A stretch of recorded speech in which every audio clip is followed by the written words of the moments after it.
coração, coloca a mão sobre o teu coração, feche teus olhos.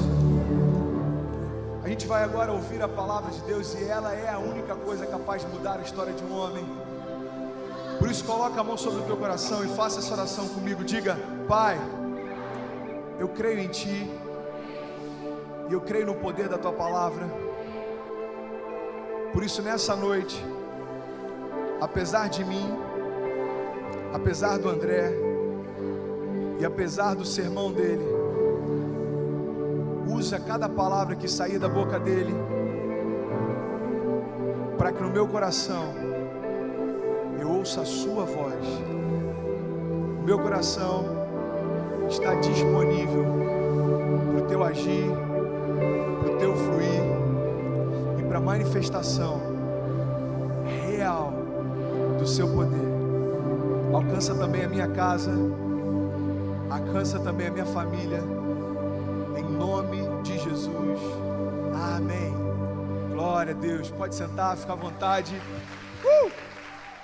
Glória a Deus. Sabe, eu confesso que eu estava com saudade já de estar aqui no Next. Você também, mano? Sábado passado a gente não teve Next, a gente teve uma festa linda aqui, a festa Country. Mas um sábado sem Next já é suficiente para saber que não dá para ficar sem Next. Sabe, semana passada eu não pude estar aqui porque eu fui fazer a cerimônia de um casamento de um jovem aqui do Next, lá em BH. Pense em alguém que escolheu casar longe, gente. É esse jovem. Foi casar lá em BH e estava a família dele lá reunida, a família da noiva dele. Eu fiquei muito feliz em poder fazer a cerimônia. Mas eu confesso que foi uma luta poder chegar até lá. Na quinta-feira a gente inaugurou o GC lá na Barra. Tem alguém do Rio de Janeiro aí? Quinta passada a gente inaugurou o GC na Barra, foi tudo maravilhoso. E a gente saiu de lá e todo mundo muito eufórico. Então a gente saiu, foi comer alguma coisa. E aí chegamos em Niterói, eu fui deixar o pastor Vitão no hotel. A gente ainda ficou conversando. E eu sei que eu fui chegar em casa, era mais ou menos 5 e pouca da manhã. E aí quando eu chego em casa, eu toco a campainha e adivinha? Kezinha capotou completamente. E aí você imagina a situação, você está cansado, suado, e você vai viajar, 7 e pouca da manhã no dia seguinte, você chega em casa e sua mulher está apagada. E eu toquei a campainha, eu fui lá no porteiro e falei: mano, me ajuda pelo amor de Deus, cara. Vamos pensar na solução aqui para acordar minha mulher, cara, não tem como eu dormir fora hoje. E aí a gente tocando, ligando para ela, tocando o interfone, mas nada foi capaz de acordar a Kezinha. Eu falei: eu tô numa bad, mano, vou ter que dormir no sofá hoje. Fui pro casarão, dormi na minha sala durante muito tempo, acho que 1h30 de sono mais ou menos. E eu acordei, eu falei: bom, pelo menos vai ter um motorista para levar, o Ian vai com a gente, e ele já se ofereceu para ser motorista, então eu vou dormindo daqui até BH. E aí daqui a pouco chegou uma mensagem no meu telefone, ele fala assim: mano, é o seguinte, cara, teve um imprevisto aqui, eu não vou poder ir para BH. E eu falei: não, tá de boa, pô, tá tranquilo, eu vou dirigindo então. E aí eu fui em casa rapidinho, peguei as malas, e aí eu comecei a ter uma crise alérgica absurda. Eu falei: cara, o que mais que pode acontecer, cara? Eu nem saí de casa ainda, eu já dormi no sofá, perdi o motorista, estou com uma crise alérgica absurda. E aí eu imaginei que estava tudo bem, mas ainda tinha mais por vir. Davi Vieira foi o motorista da viagem, você imagina? Eu falei: pai, eu confio em Ti, somente em Ti. Então, apesar do Davi, faz a gente chegar lá, tá tudo certo. E ele falou: não, mano, eu sou experiente, pô. Tá maluco, morava em Goiânia, cara. Morava em onde é que você morava? Como é que é o nome? Aquela cidade que perseguiu você na viagem lá? Anápolis. Ele fala até com ar de pesar. Anápolis. Mano, eu morava em Anápolis, tá maluco, sou filho de missionário. Eu falei: ah, então beleza, mano. Entreguei o carro na mão dele, fui dormindo. Quando chega em Juiz de Fora, simplesmente um caminhão atravessou a pista e bateu no nosso carro a 100 e poucos por hora. Eu falei: mano, o que aconteceu? Ele falou: não, tá de boa, foi só um caminhão que bateu no carro. Eu falei: como assim, mano? Só um caminhão que bateu no carro? Sangue de Jesus tem poder. Aí, essa viagem foi incrível, assim, foi maravilhosa. Desde a viagem o Davi não está falando comigo, tem uma semana que a gente nem se fala, né? Tá tudo bem, mano? Tem alguma coisa para você liberar? Tá de boa? Glória a Deus. Mas foi bom lá, tive oportunidade de pregar lá também. A gente foi na Lagoinha Betim, na Lagoinha Savassi, fizemos o casamento e retornamos. E teve mais algumas coisas também na viagem. Eu peguei um carro emprestado com o GNV, que era para economizar. E aí quando a gente parou no posto para abastecer o GNV, o cara começou a abastecer e vazava o gás atrás. A gente abriu o porta-mala e descobriu simplesmente que a tubulação do GNV estava desconectada. Então o que ia abastecer na frente saía atrás. Eu falei, Senhor, deve ter algum propósito incrível, cara. E aí, eu estou compartilhando com vocês algumas coisas que eu passei nessa viagem. Claro que é para ilustrar. Tem momentos que a gente brinca, cara, na boa, eu estou na bad, mano, porque parece que está tudo dando errado. Mas eu tenho acompanhado alguns jovens que de fato têm se sentido abatido em meio a algumas circunstâncias que são muito mais sérias do que as que eu falei aqui. É comum no pastoreio com jovens você perceber que algumas circunstâncias, algumas lutas, elas têm abatido muita gente no meio dessa caminhada. Sabe, a gente tem perdido alguns jovens, e a gente que eu digo é a nossa geração, a igreja, tem perdido alguns jovens que sabem do chamado que tem, sabem do sonho que Deus tem para si, mas pelas circunstâncias têm se sentido cansado e têm aberto mão dos sonhos no meio da caminhada. Eu estava meditando um pouco sobre alguns motivos pelos quais a gente acaba se desanimando no meio do percurso, e o primeiro deles se chama distração. Fala para mim assim, distração. Eu não sei você, mas eu já tive momentos em que eu enfrentei muitas lutas porque eu estava distraído demais para perceber o que estava acontecendo. Sabe, eu vi essa semana um pastor comentando sobre, olha só que interessante, ele é um pastor que viaja muito para pregar fora, e ele estava comentando que ele fica 2 ou 3 dias fora, e sempre que ele chegava em casa, ele tem um casal de filhos, e o casal de filhos ficava atrás da porta esperando ele chegar. E aí quando ele chegava em casa, ele já ia preparado, porque sabia que ia ter uma festa para ele. Ele chegava, eles ouviam o barulho do carro chegando, ele abria a porta, e os 2 filhos faziam uma festa, abraçavam ele, queriam sentir o cheiro dele, ouvir o que aconteceu nesses dias. E aí esse pai, numa dessas viagens, falou, cara, quer saber? Eu vou comprar um videogame para o meu filho, porque ele nunca me pediu, mas eu tenho certeza que ele vai gostar. E ele chegou numa loja lá, falou, eu quero o videogame mais caro que tiver, o mais moderno que tiver. Ele comprou o videogame, colocou na bolsa e deu para o filho dele. E ele começou a perceber que, depois disso, quando ele chegava em casa, a filha dele continuava esperando atrás da porta, mas o filho passava a não esperar mais. E aí ele chegava em casa e estava lá a filha, ela falava, filha, cadê seu irmão? Ah, pai, ele está lá em cima jogando videogame. Filhão, papai chegou, desce aí. Tá bom, pai, eu já vou, daqui a pouco, deixa eu só terminar de fase. E aí, Deus compartilhou algo no coração daquele pai. Ele entendeu o seguinte, sabe, o maior prazer de um pai é dar presente para os seus filhos, mas não tem nada que entristeça mais um pai do que perceber que o presente que deu fez com que ele não celebre mais a presença de quem deu. Tem muito jovem cansado na caminhada porque está distraído com as bênçãos que tem recebido. Você sabia que tem pessoas que não estão sabendo lidar com as bênçãos que recebem? Infelizmente, eu perdi o número dos jovens que já vieram me procurar, falando que estavam mal, que estavam numa bad, que estavam sem emprego, que estavam com crise no namoro. E depois que algumas coisas, eles experimentaram transformação, eles ficaram tão apaixonados pelos presentes que ganharam, que esqueceram de celebrar quem deu. Tem jovens que queriam fazer faculdade e hoje a faculdade tomou o lugar que Deus tinha na vida dele.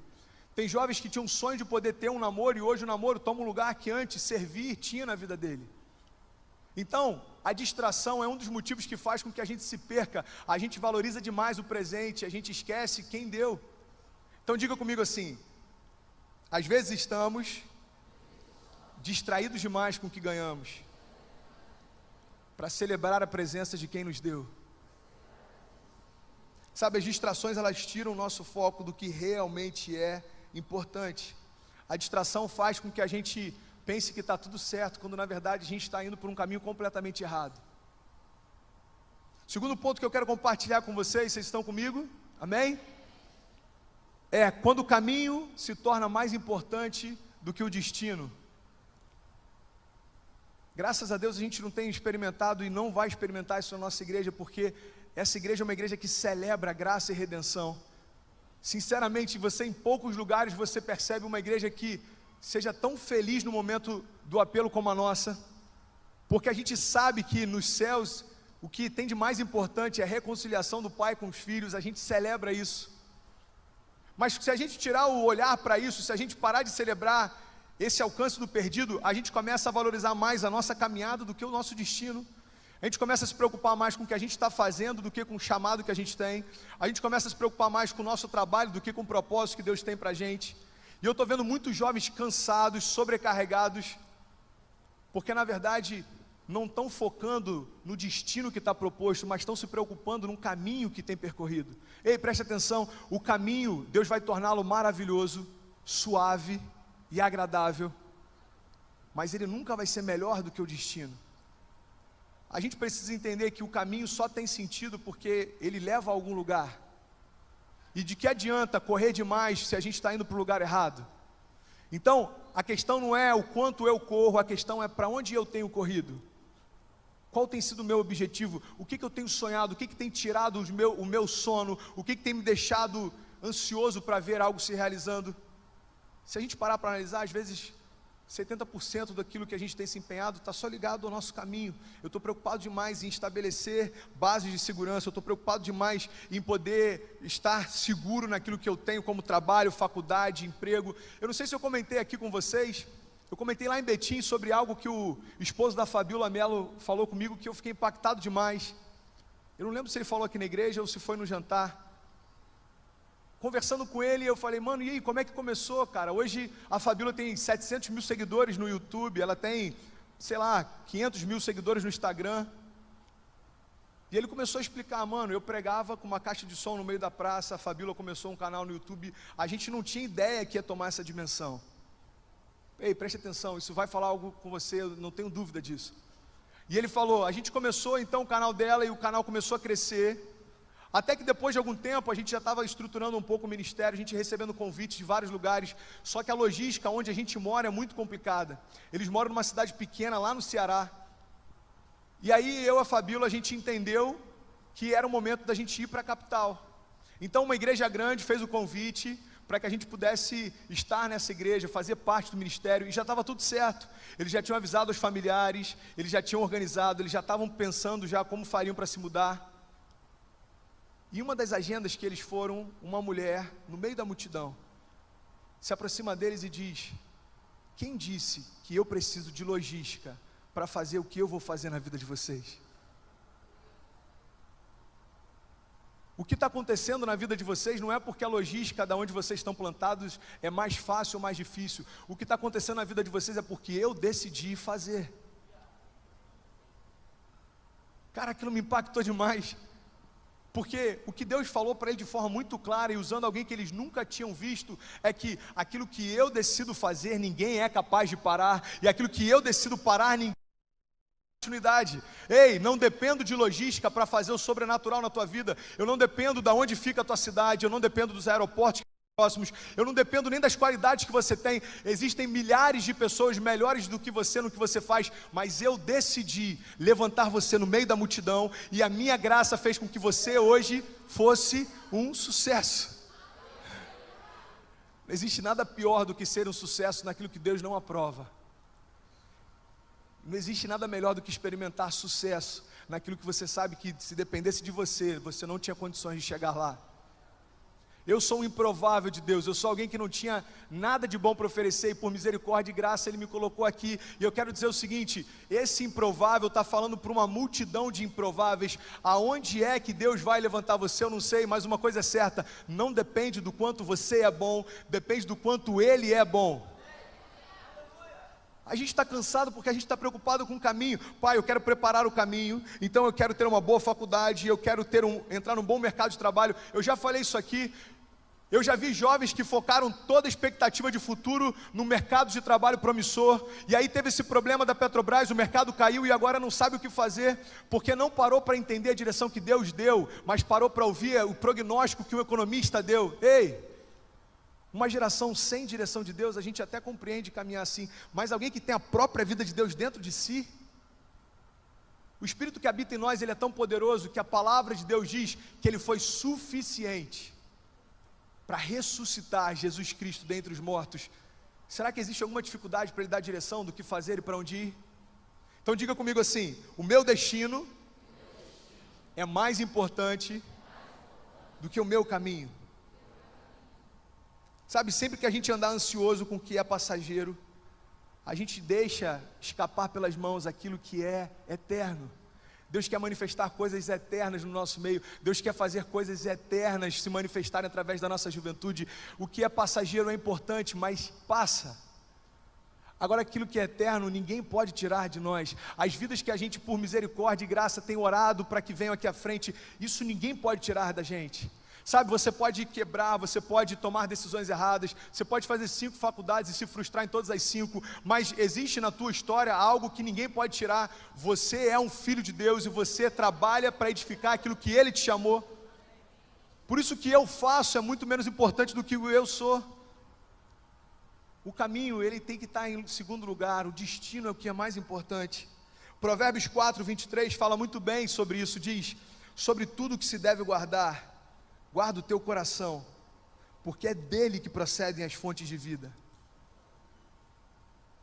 A gente tem que guardar o nosso coração e não a nossa mente, sabe por quê? Porque o nosso coração é o que dá para a gente as sensações e as percepções. Cara, eu perdi a conta do número de vezes que eu tomei decisões erradas porque eu me guiei pelas percepções. Bom, eu estou com uma percepção de que isso é um bom negócio. Bom, estou com uma percepção de que Deus vai fazer dessa forma. Ei, esqueça as percepções. A gente não foi chamado para caminhar assim, a gente foi chamado para caminhar por convicções. Eu sei em quem eu tenho crido, eu sei o que Ele tem para mim, eu sei que os planos dEle são maiores que os meus, eu sei que a vontade dEle é melhor do que a minha, eu sei que a vontade dEle é boa, perfeita e agradável. Se o que eu estou vivendo é diferente disso, existe algo de errado. Amém? Até o Caio me lembrou essa semana sobre uma ilustração que eu falei aqui alguns meses atrás. Um missionário, ele estava voltando para a cidade depois de anos no campo, e ele embarcou no navio, ele estava voltando, só que nesse mesmo navio estava um presidente. Quantos lembram dessa ilustração? Nesse mesmo navio estava um presidente, e aí quando eles chegaram no porto, tinha uma comitiva para receber o presidente, e aí tinha muita festa, tinha banda, tinha muita gente feliz, música alta, e aquele missionário há anos no campo, sofrendo, passando humilhação, necessidade, fome. Quando ele chega não tinha ninguém para recebê-lo, não tinha ninguém da igreja, não tinha ninguém da família, e ele falou assim: pai, eu estou fazendo a tua vontade, e quando eu chego aqui, esse presidente, ele nem cristão é, ele está sendo ovacionado, as pessoas estão felizes e celebrando a chegada dele, e eu cheguei aqui, e ninguém veio me receber, e Deus falou no coração dele: filho, quem disse que você chegou em casa? Existe uma festa preparada para quando a gente chegar lá. As alegrias daqui não podem tirar o nosso foco de lá. Ei, preste atenção. O pastor Felipe falou algo essa semana que me fez refletir muito. A Bíblia diz que no céu a gente vai caminhar sobre ruas de ouro. Sabe o que isso significa? Aquilo que a gente mais valoriza aqui, lá no céu a gente vai pisar sobre. Eu estava num programa de TV essa semana, a gente falando sobre a igreja, e eu compartilhei isso com os pastores, e eu percebi que eles ficaram impactados. Eu falei: pastores, eu tenho visto pessoas negociando o ministério em busca daquilo que no céu a gente vai pisar sobre, quando na verdade Jesus abriu mão de toda a glória que Ele já tinha para poder salvar pessoas. Ei, a prioridade do céu é completamente diferente da nossa. A prioridade do céu é restaurar vidas e transformar pessoas, não é adquirir coisas. Isso vem com o tempo. Então, eu quero, para a gente partir para a palavra, eu quero compartilhar com vocês a terceira coisa que me deixou muito impressionado. Tem muita gente abatida porque perdeu a esperança na igreja.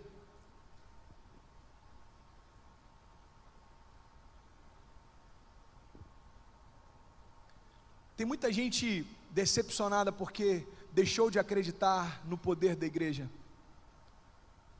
Eu estava participando desse debate que eu comentei há pouco, e o tema era uma igreja além das 4 paredes. E aí o cara perguntou: André, o que você acha que a igreja precisa fazer para ir além das 4 paredes? E a minha pergunta foi: que paredes? Em que momento Deus estabeleceu paredes sobre a igreja? A igreja somos nós, e não existem limites capazes de nos deter. O problema é que muitas vezes a gente vê a igreja como instituição, e isso aqui não passa de um prédio, mas a igreja sou eu. Quem é capaz de limitar aquele que tem dentro de si o Espírito que ressuscitou Jesus? Quem é capaz de limitar aquele que tem dentro de si a vida daquele que estabeleceu todos os limites? Mas tem muita gente ferida com a igreja. Olha só, eu conversando com um pastor essa semana, e ele compartilhou algo que eu fiquei alucinado. Davi lembra? Lá em BH, mano, aquele líder universitário. E eu quero que você caminhe comigo nessa revelação, preste atenção. Ele estava falando: pastor, eu tenho ido em alguns lugares, eu estou vendo muitos jovens feridos com a igreja. jovens fora da igreja que não se imaginam sendo igreja, porque estão cansados de tanta hipocrisia, estão cansados de tantas coisas erradas acontecendo na igreja. Eu estou vendo muitos jovens abatidos dentro da igreja porque perderam a esperança na igreja. Ei, preste atenção. E ele compartilhou uma passagem que fala a respeito de Pedro, Jesus, no Getsêmani. Jesus está lá com os discípulos, e então chegam os soldados para prender Jesus. E um dos soldados se apresenta para prender Jesus, e ele se chama Malco. E a Bíblia diz que então Pedro retira a espada e fere a cabeça do soldado, e corta e decepa a orelha desse soldado. Quantos aqui já leram essa passagem? E ele falou: pastor, Pedro representa a igreja.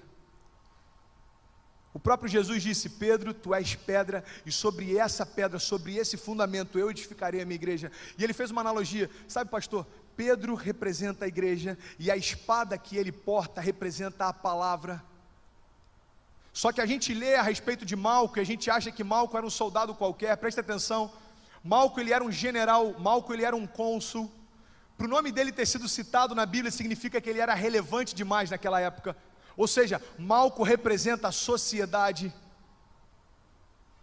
E ele disse para mim: pastor, o problema é que a igreja tem utilizado a palavra, que é a espada, para ferir a sociedade, quando na verdade deveria amá-la. Ei, sabe por que tem alguns amigos seus que nunca se converteram? Porque eles são mais feridos pelos discursos hipócritas de algumas igrejas do que pelo amor manifesto de Cristo através delas. Chega de ferir a sociedade com o discurso. Jesus não chamou a gente para isso. Jesus chamou para que nós fôssemos a manifestação real do seu amor. Ei, sabe por que você aqui encontrou um lugar de novo começo? Porque aqui você percebeu amor ao invés de hipocrisia e discurso. A gente não está preocupado com o que você veste, a gente não está preocupado com o que você curte, a gente está preocupado com como você está. Davi, como é que você está? Como é que está a tua vida? Como é que está a tua história? Isso para mim é importante. Agora, se você veste uma calça rasgada ou não, se você curte um estilo ou não, isso não é nem um pouco relevante. Agora, nessa mesma passagem em que a igreja fere a sociedade através daquilo que deveria trazer cura, olha só que interessante. A igreja feriu o único canal capaz de entrar a palavra.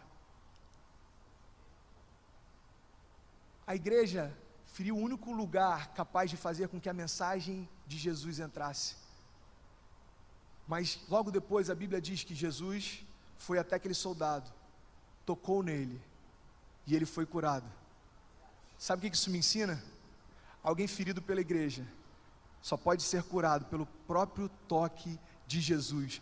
Existem pessoas aqui que querem ser manifestação desse amor e tocar pessoas feridas. Ei, presta atenção, eu não sei quantos amigos feridos com a igreja você tem, mas eu quero te dizer que você é a igreja, e você tem poder para tocá-los e trazê-los de volta para o Pai.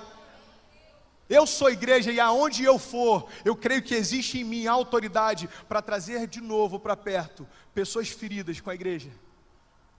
Esse é o desafio da nossa geração: abrir mão da hipocrisia do que se imaginou ser igreja, para tomar posse da autoridade do que é ser igreja. Cara, eu fiquei meditando sobre isso e achei maravilhoso. Presta atenção, Pedro fere aquele soldado. Só que você vai lendo um pouco depois, Jesus ele é crucificado e ele é morto, e ele ressuscita.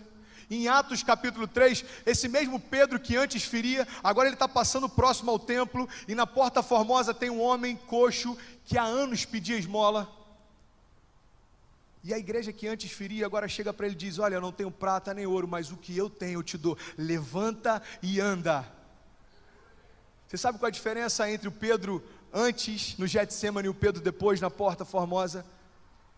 É porque havia dentro dele o poder do Espírito Santo de Deus. A nossa geração é chamada para isso. Ei, você crê que tem alguns amigos seus que estão na bad? Eu creio que a maior parte deles estão lotando as baladas, mas só eles sabem como é que chegam à noite em casa. Eu vivi isso. Eu sei o que é você ficar super feliz quando está com os amigos e se sentir vazio quando chega em casa. Eu sei o que é você ter uma vida que para todo mundo parece que está excelente, mas só você sabe o quanto que é medíocre. Como é que essas pessoas vão ser alcançadas? Quando receberem um toque de Jesus através de você. Aleluia. E eu quero finalizar falando sobre uma passagem. Vocês estão comigo? Eu tenho mais 5 minutos, amém? Eu quero falar sobre uma passagem que é muito conhecida. Abra comigo a sua Bíblia em Mateus 14, 22. E eu quero falar sobre uma tempestade que mudou a história de alguns homens.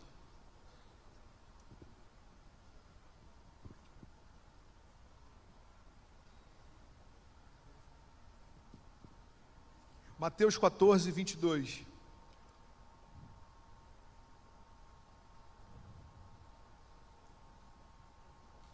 Todos acharam?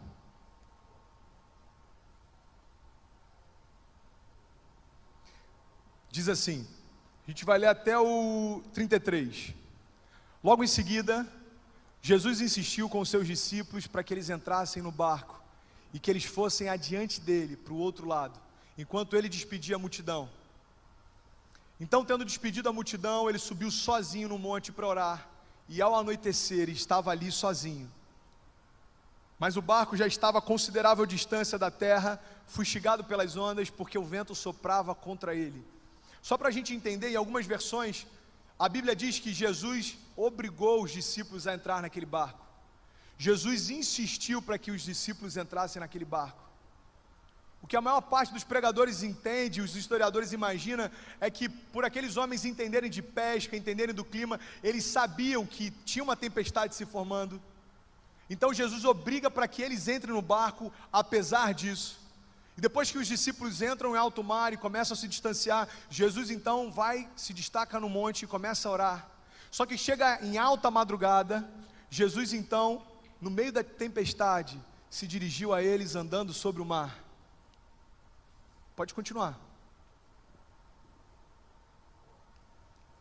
Quando viram andando sobre o mar, eles ficaram aterrorizados e disseram: é um fantasma.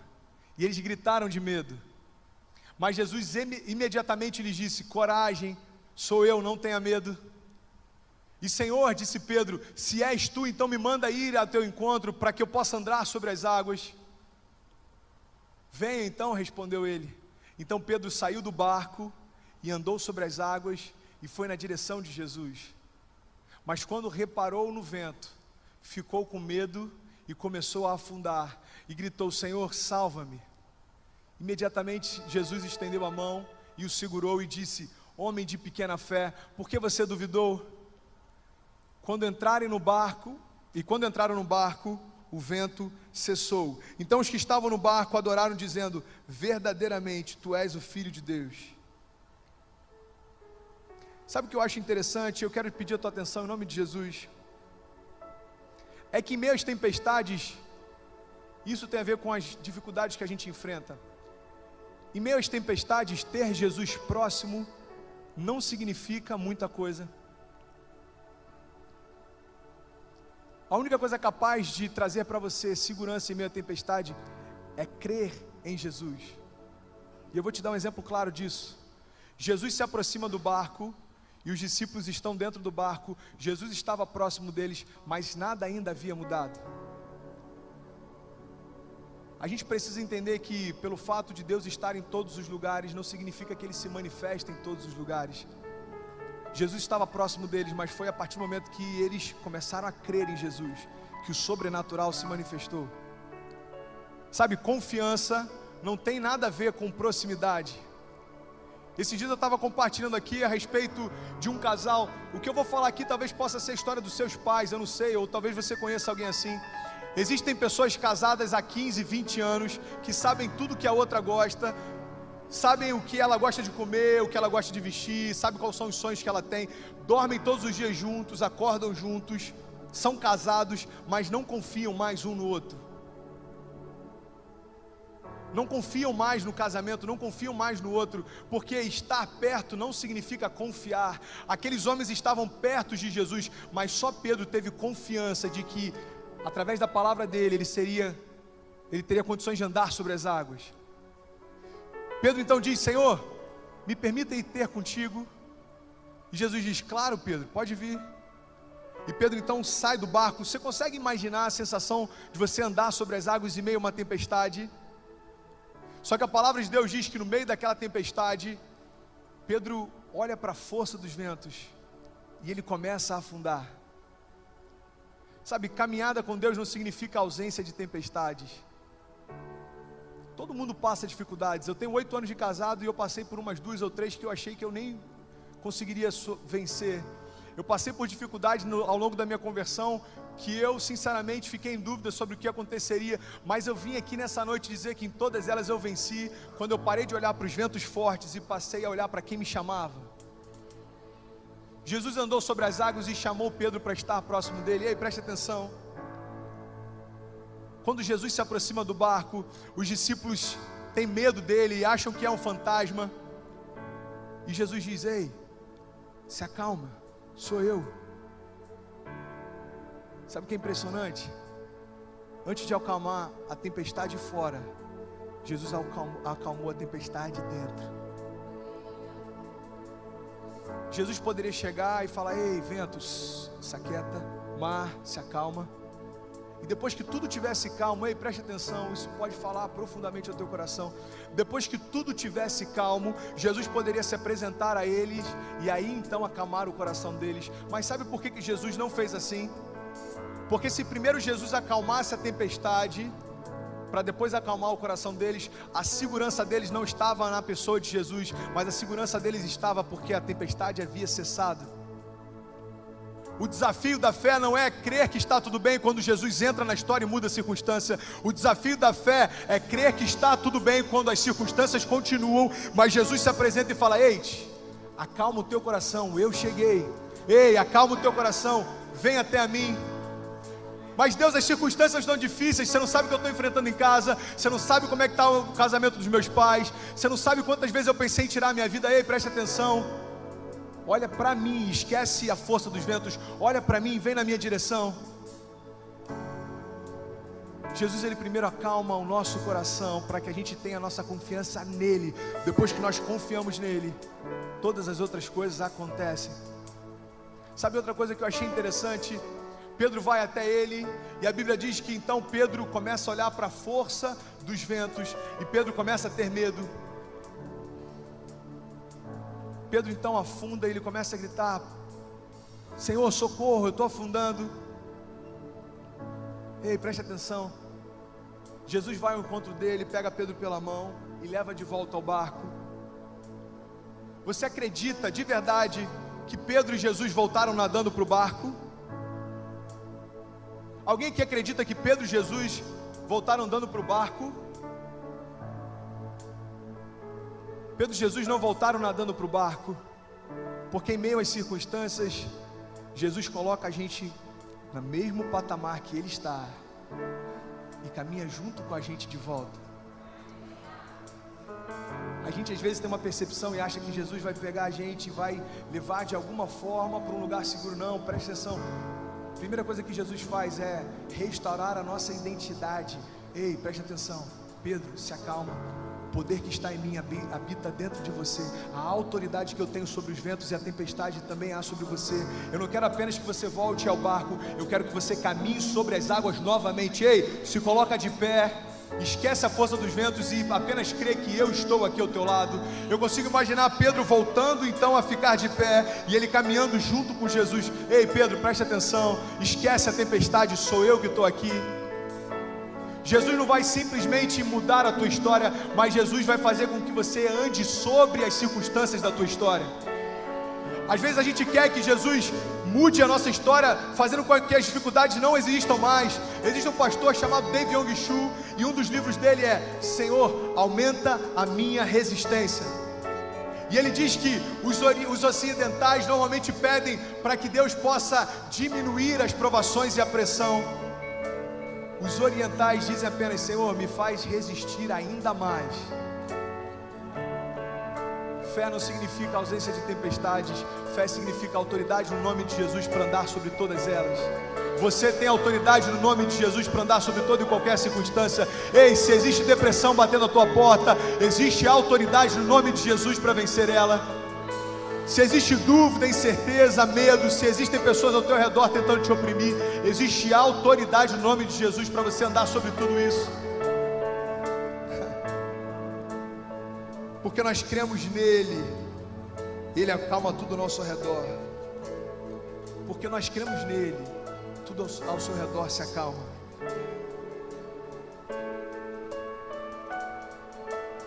Sabe, toda tempestade está sujeita aos pés de Jesus. A tempestade não é o problema, na verdade ela pode abrir um caminho para Jesus te alcançar em meio a ela. Existe no mundo uma frase que é horrível, que diz que se você não vem para Deus por amor, você vem pela dor.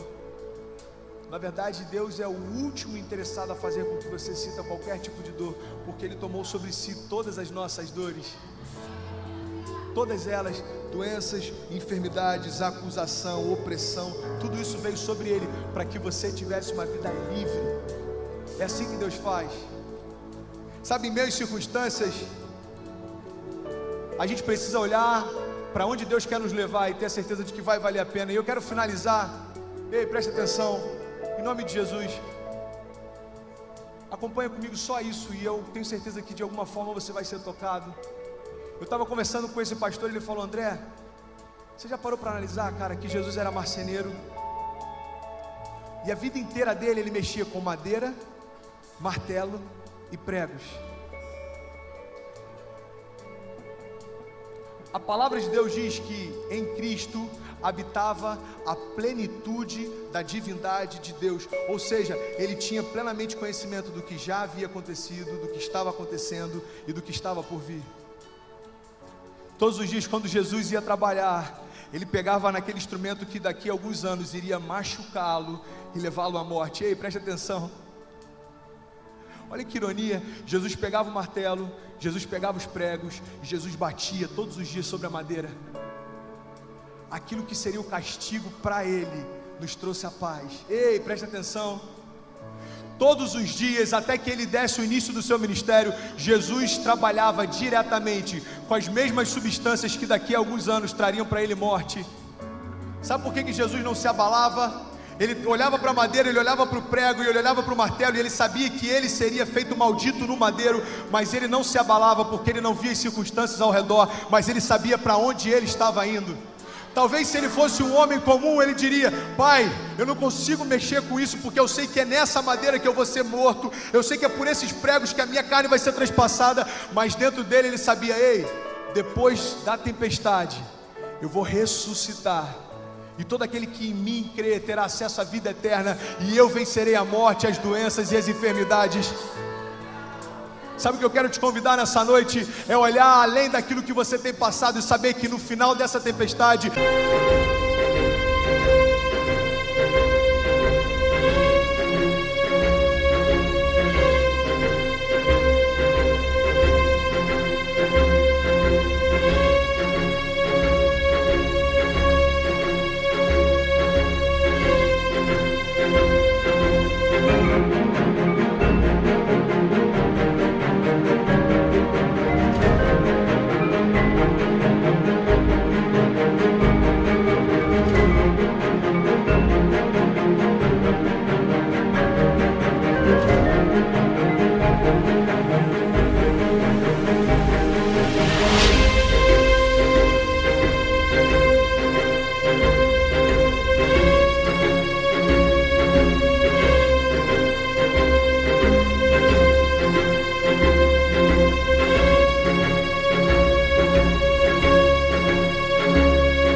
existe um projeto de Deus para você. Você tem passado dificuldades, talvez você nessas dificuldades vai ter autoridade para ministrar cura sobre outras pessoas. Você tem passado desafios, esses desafios você vai trazer como as marcas do Evangelho que você crê. E quando alguém falar para você que não vai conseguir, você vai poder falar: ei, você consegue, porque eu também venci. Por isso eu quero nessa noite declarar em nome de Jesus. Se existem alguns jovens aqui enfrentando um problema de depressão, ei, Jesus venceu a maior das tempestades, e essa tempestade foi naquela cruz. Se existem alguns jovens aqui enfrentando problemas com pensamentos suicidas, se existem alguns jovens aqui enfrentando dúvida, se existem alguns jovens aqui em crise porque têm se entregado no namoro, achando que isso vai manter o namoro, mas tem ferido a santidade de Deus. Se você chega em casa e se sente sujo pelo tipo de relacionamento que você tem tido, se você não fala com teu pai há muito tempo, porque talvez ele não te trate tão bem quanto você esperava, ei, preste atenção. Eu quero te convidar a andar sobre toda e qualquer tempestade, porque lá no final existe um projeto lindo de Deus através de você.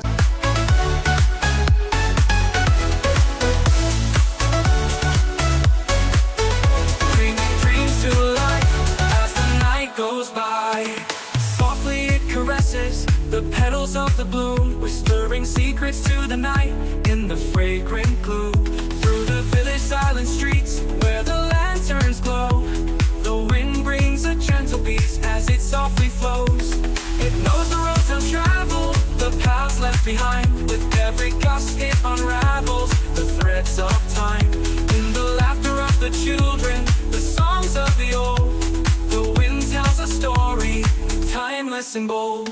Oh, the winds return to home, where the spirit roams. Through the ancient trees and the valleys known, it sings a lullaby beneath the starlit sky, bringing dreams to life as the night goes by. Eu quero te convidar em nome de Jesus a ficar de pé, para que a gente possa celebrar a vida de Deus. Ei, Jesus venceu a morte, as doenças e as enfermidades. E o que Ele me diz, o que Ele diz para você é: ei, geração do avivamento, tem de bom ânimo, porque eu venci a morte.